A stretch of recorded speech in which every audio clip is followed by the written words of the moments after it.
Buku berjudul Keberlanjutan Pengembangan Peternakan Kerbau Moa ini mengajak kita memahami lebih dalam tentang potensi besar peternakan lokal di Indonesia. Melalui buku ini, kita diajak melihat bagaimana kerbau Moa tidak hanya menjadi bagian dari sistem ekonomi masyarakat, tetapi juga memiliki nilai budaya yang kuat.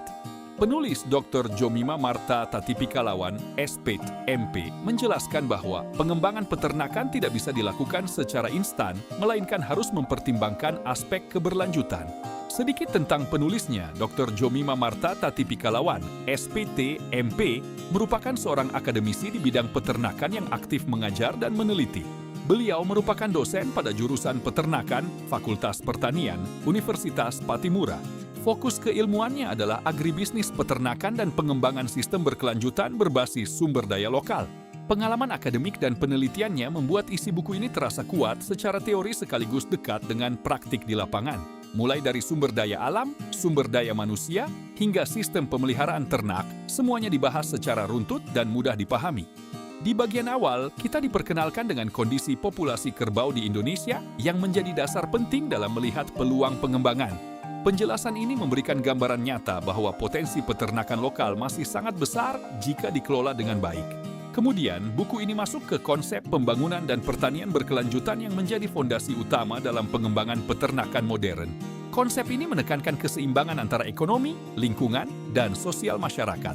Hal ini penting agar pengembangan peternakan tidak merusak lingkungan dan tetap memberikan manfaat jangka panjang. Pada bagian berikutnya, pembahasan menjadi lebih spesifik mengenai peternakan kerbau Moa. Kita diajak memahami karakteristik peternak, sistem usaha ternak, hingga cara pemeliharaan yang dilakukan secara tradisional maupun modern. Menariknya, buku ini juga membahas aspek sosial budaya yang melekat pada peternakan kerbau di masyarakat. Hal ini menunjukkan bahwa peternakan bukan sekadar aktivitas ekonomi, tetapi juga bagian dari identitas lokal. Tidak hanya itu, penulis juga mengulas berbagai permasalahan yang dihadapi dalam pengembangan peternakan kerbau Moa, mulai dari keterbatasan sumber daya hingga tantangan dalam pemasaran dan manajemen usaha. Bagian ini menjadi penting karena memberikan gambaran realistis tentang kondisi di lapangan. Selanjutnya, buku ini menawarkan strategi dan arah pengembangan yang dapat dilakukan ke depan.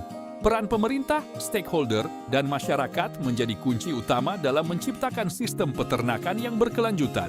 Strategi yang disampaikan terasa aplikatif dan relevan dengan kondisi saat ini.